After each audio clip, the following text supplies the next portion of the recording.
வணக்கம் அன்பு நண்பர்களே, அருமை உறவுகளே.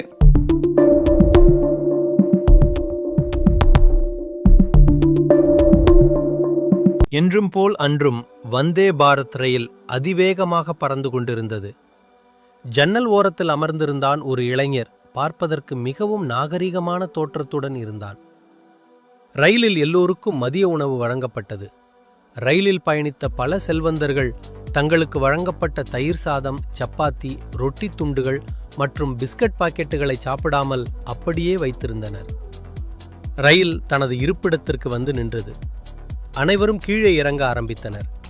அந்த இளைஞன் மெதுவாக எழுந்து யாரும் பார்க்காத நேரத்தில் மற்றவர்கள் விட்டு சென்ற உபயோகிக்காத அந்த உணவுப் பொட்டலங்களை ஒவ்வொன்றாக சேகரித்தான். யாரும் கவனிக்காதபடி அவன் வைத்திருந்த கைப்பைக்குள் போட்டுக்கொண்டான். அதே பெட்டியில் இறங்க தயாரான புண்ணியகோடி என்பவர் அதை பார்த்து விட்டார். அவருக்குள் எரிச்சலாக வந்தது. பார்க்க இவ்வளவு நாகரிகமாக இருக்கிற இவன் ஏன் இப்படி பிறர் கைவிட்ட உணவை எடுக்கிறான்?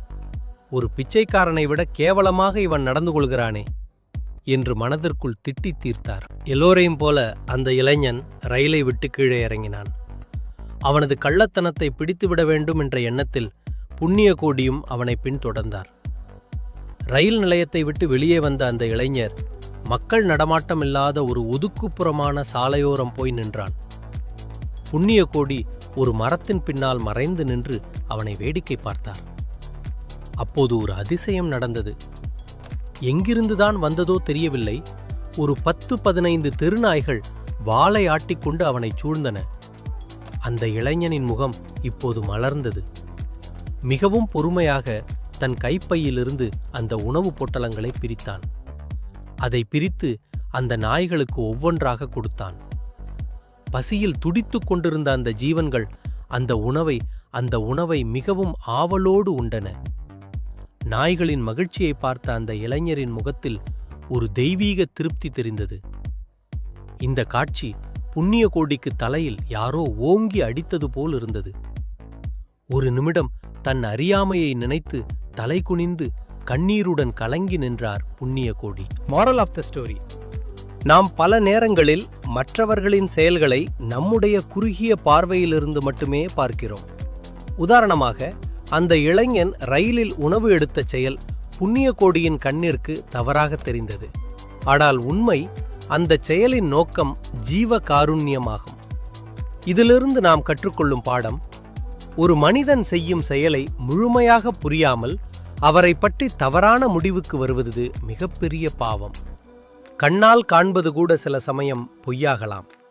அந்த செயலின் பின்னால் இருக்கும் இதயம் என்ன சொல்கிறது என்பதே முக்கியம்.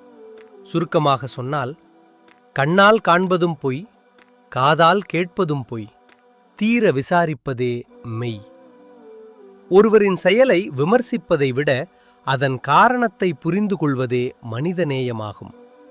இந்த கதை மேலோட்டமாக பார்த்து ஒருவரை எடை போடுவது எவ்வளவு தவறு என்பதை மிக அழகாக விளக்கியிருக்கும் என நம்புகிறேன். இந்த வீடியோ உங்களுக்கு பிடிச்சிருந்துச்சுன்னா லைக் பண்ணுங்க. உங்க நண்பர்களுக்கு உதவும் அப்படின்னா உங்களுக்கு ஷேர் பண்ணுங்க. உங்களோட கருத்துக்களை கமெண்ட் செக்ஷன்ல சொல்லுங்க. நம்ம சேனலை இன்னும் நீங்க சப்ஸ்கிரைப் பண்ணலைன்னா உடனடியாக சப்ஸ்கிரைப் பண்ணி வச்சுக்கோங்க. நம்ம வாழ்க்கை இன்னைக்கு தான், நாளைக்கு இல்லை. இப்போ இருக்கும் இந்த மூச்சு, இந்த நிமிஷம் நம்ம வாழ்க்கையோட உண்மையான அர்த்தம். நம்ம வாழக்கூடிய ஒவ்வொரு நொடியும் ரசித்து உண்மையாக வாழுங்க. மேலும் ஒரு நல்ல வீடியோவில் நான் உங்களை சந்திக்கிறேன். அது வரைக்கும் உங்கள்கிட்ட இருந்து விடைபெறுவது உங்கள் Rajan. All of you take care. Bye.